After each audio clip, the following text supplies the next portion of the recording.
ochos yn dylfa'r lan yn hwyl yn ysfan lawer. Am un ochos yn dylfa'r lan yn hwyl yn ysfan lawer. Am un ochos yn dylfa'r lan yn hwyl yn ysfan lawer.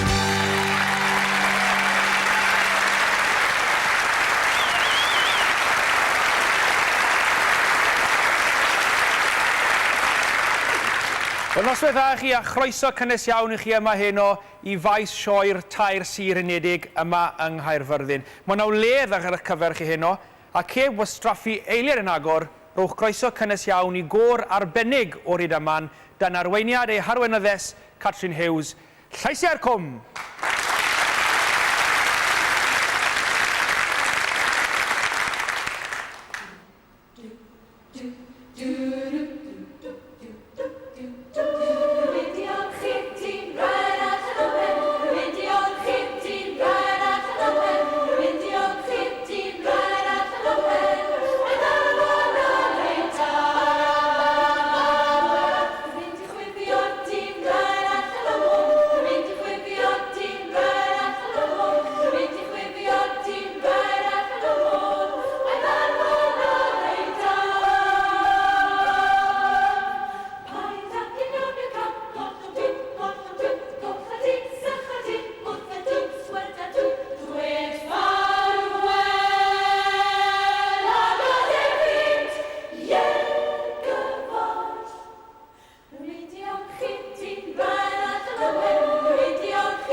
O'n i'n pysog